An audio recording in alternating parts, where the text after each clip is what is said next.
బట్ట కాల్చి మీదేసేసాం, ఇక మీ సావు మీరు చావండి, మీరే కాదని కడుక్కోండి అనేటటువంటి తత్వంతో కూడిన వార్తలే ప్రస్తుతం ఆంధ్రప్రదేశ్ని పట్టి పీడిస్తున్నటువంటి. ఇందులో ప్రధానంగా పెద్దిరెడ్డిని టార్గెట్ చేశారు. పెద్దిరెడ్డి నియోజకవర్గంలో ఎట్లుంటుంది, అక్కడ జరిగే పరిణామాలు ఇంతకుముందు కూడా నేను వీడియోలు చేశాను, అందులో మొహమాట వెళ్ళారు. అయితే ఇప్పుడు జరుగుతున్నటువంటి సరైనటువంటి రూట్లో పట్టుకోవడం వల్ల కావట్లేదు. మదనపల్లి ఫైల్స్ అన్నారు, తగలబెట్టారన్నారు, ఏమైనా చేయగలిగారా దాంట్లో? కానీ ఏదేదో జరిగిపోయినట్టుగా ప్రొజెక్ట్ చేసుకొచ్చారు. ఇప్పటికీ అది నిజమని నమ్మించేందుకోసం అందులో తేడా జరిగింది, ఇందులో తేడా జరిగిందని రాసుకొస్తారు.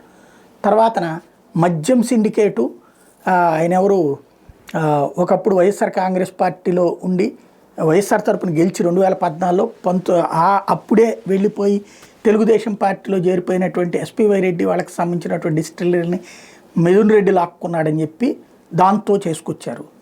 లిక్కర్ కుంభకోణం ఇప్పుడు అవన్నీ ఎవరి చేతిలో ఉన్నాయి? అక్కడే ఉన్నాయి. లిక్కర్ కుంభకోణంలో మిథున్ రెడ్డి పెద్దిరెడ్డి అన్నారు. ఏమన్నా ప్రూవ్ చేశారా? నథింగ్. ఇకపోతే ఎర్రచందనం నేపాల్కి వెళ్తుందో లేకపోతే ఇంకో దేశాలకు స్మగ్లింగ్కి వెళ్తుందంతా పెద్దిరెడ్డోళ్ళే. ఇవన్నీ ఏంటంటే ఆ ప్రాంతంలో పెద్దిరెడ్డి కుటుంబం మీద కడుపు రగిలిపోయేటటువంటి వాళ్ళు చెప్పడం, దాన్ని బేస్ చేసేసుకుని అవును అన్నట్టు. ఇక్కడ అసలు పాయింట్ ఏంటి?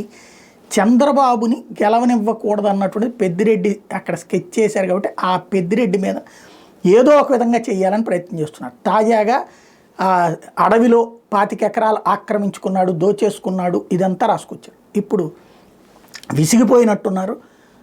పెద్దిరెడ్డి రామచంద్రారెడ్డి కొడుకు మిథున్ రెడ్డి ఇద్దరు తీవ్రంగా స్పందించారు.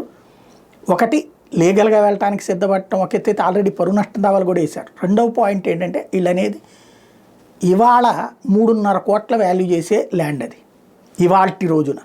అది 25-30 ఏళ్ల క్రితం కొనుక్కున్నటువంటి. అప్పుడు ఎంత ఉంటుంది? ఆ రోజుల్లో 20,000 రూపాయలకు కొన్నారు. 10-15 వేలు ఉండే చోట 20,000 రూపాయలు పెట్టి కొన్నాం మేము. అట్లాంటిది ఇవాళ వచ్చేసేటప్పటికి అది అన్ని రకాలు, అప్పుడు కొన్ని కంప్లైంట్స్ వెళ్ళారు, తర్వాత అంతా చేశారు. చివరికి కోర్టులు అదే తేల్చినాయి. అట్లాగే అప్పుడు అటవీ శాఖ అన్నీ తేల్చిన తర్వాత ఇప్పుడు దర్యాప్తు అనేటటువంటిది మమ్మల్ని బద్నాం చేయడానికి తప్పించి మరేమీ లేదు అంటూ ఇద్దరు మాట్లాడుకొచ్చారు. చేతనైంది చేసుకోండి అని చెప్పేటటువంటి స్టేజీలో తిరుగుబాటు ఆరంభమైంది.